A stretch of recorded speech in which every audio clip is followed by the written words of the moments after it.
মাধ্যমিক পরীক্ষা 2024 তার রেজাল্ট নিয়ে এই মুহূর্তে একটি বড়সড় খবর উঠে আসছে। কবে প্রকাশিত হতে চলেছে মাধ্যমিক পরীক্ষার রেজাল্ট?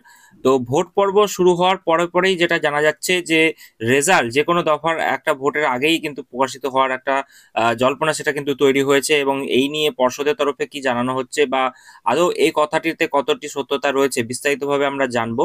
এবং তার পাশাপাশি এই বছর যারা মাধ্যমিক পাস করবে তারপর থেকেই সেমিস্টার সিস্টেমে যে উচ্চ মাধ্যমিক পরীক্ষা সেটা নিয়ে কিন্তু খবর উঠে আসছে। বিস্তারিতভাবে আমরা এই ভিডিওতে জানবো, তো চলুন ভিডিওটি শুরু করা যাক।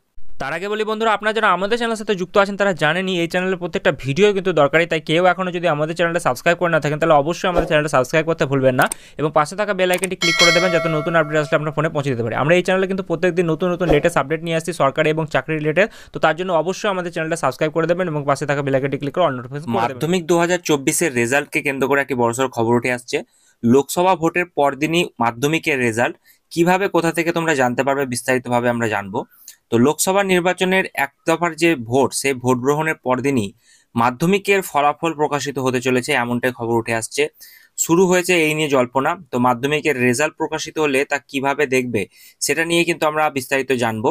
তো আগামী 20 এপ্রিল মাধ্যমিকের ফলাফল প্রকাশিত হতে পারে, এমনটাই কিন্তু খবর উঠে আসছে। সেই দিনটা নিয়েই কিন্তু জল্পনা শুরু হয়েছে, যদিও মধ্যশিক্ষা পর্ষদের তরফে আপাতত সে বিষয়ে সরকারিভাবে কিছু জানানো হয়নি, অর্থাৎ পুরোটাই কানাঘুষোর পর্যায়ে কিন্তু রয়েছে। তবে শেষ পর্যন্ত 20 এপ্রিল মাধ্যমিকের ফলাফল ঘোষণা করা হলে পরীক্ষা পর্বে মিটে যাওয়া মাত্র 68 দিনের মাথায় রেজাল্ট কিন্তু প্রকাশিত হতে চলেছে। গত বছর 75 দিনের মাথায় আমরা দেখেছিলাম মাধ্যমিকের ফলাফল, যেটা কিন্তু ঘোষণা করা হয়েছিল।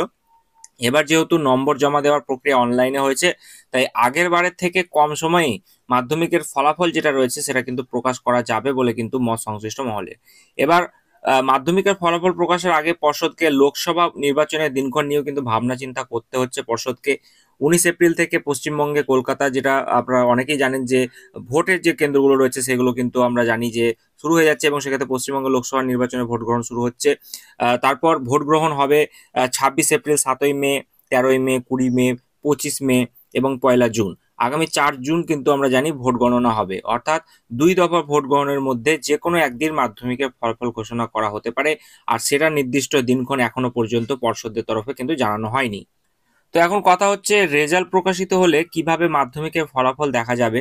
তো বিভিন্ন ওয়েবসাইট রয়েছে, অনেকেই তোমরা জানো যে প্রত্যেক বছর এই ওয়েবসাইটগুলোতে মাধ্যমিকের ফলাফল কিন্তু পাবলিশ হয়ে থাকে। তো প্রথমে যে ওয়েবসাইটটি রয়েছে wp.result.nic.in, যেটাতে গেলেই তোমরা কিন্তু নিজেদের যে রোল নম্বর রয়েছে সেগুলো দিয়ে তোমরা কিন্তু দেখে নিতে পারবে। তারপরে যেটা রয়েছে হোম পেজে মাধ্যমিকের রেজাল্ট লিঙ্ক, এই নিয়ে কিন্তু দিয়ে থাকে যে West Bengal board of secondary education exam result 2024 এরকম ভাবে কিন্তু দেওয়া থাকবে। সেখানে ক্লিক করলেই জন্ম তারিখ, রোল নম্বর এবং জন্ম তারিখ দিতে হবে, লাগবে ক্যাপচা কোড, তারপরে কিন্তু সাবমিট বাটনে ক্লিক করলেই সেই যে রেজাল্ট নির্দিষ্ট প্রার্থী সেটা কিন্তু দেখা যাবে।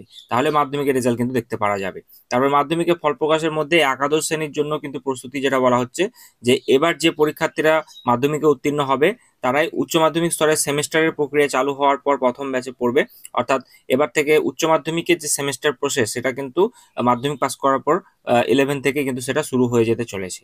2024-25 শিক্ষাবর্ষ থেকে উচ্চ মাধ্যমিক স্তরে সেমিস্টার প্রক্রিয়া চালু হচ্ছে নয়া নিয়ম অনুযায়ী। একাদশ শ্রেণীতে দুটি সেমিস্টার হবে, দ্বাদশ শ্রেণীতে দুটি সেমিস্টার হবে, অর্থাৎ একাদশ এবং দ্বাদশ শ্রেণী মিলিয়ে মোট 4টি সেমিস্টার থাকবে উচ্চ মাধ্যমিক পরীক্ষার জন্য।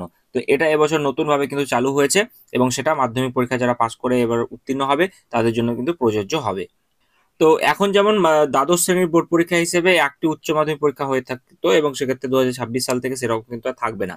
সেমেস্টারের ভিত্তিতে সার্বিক উচ্চ মাধ্যমিকের যে নম্বর সেটা যোগ করা হবে। উচ্চ মাধ্যমিক শিক্ষা সংসদের নিয়ম অনুযায়ী প্রথম এবং তৃতীয় সেমেস্টারের পরীক্ষা হবে নভেম্বরে, আর মার্চ থেকে হবে দ্বিতীয় এবং চতুর্থ সেমেস্টারের পরীক্ষা। আর প্রতিটি সেমেস্টারে 5 মাস থাকবে, এবং সেক্ষেত্রে সেই নম্বর পেলে তবেই পরবর্তী সেমেস্টারে ছাড়পত্র পাওয়া যাবে।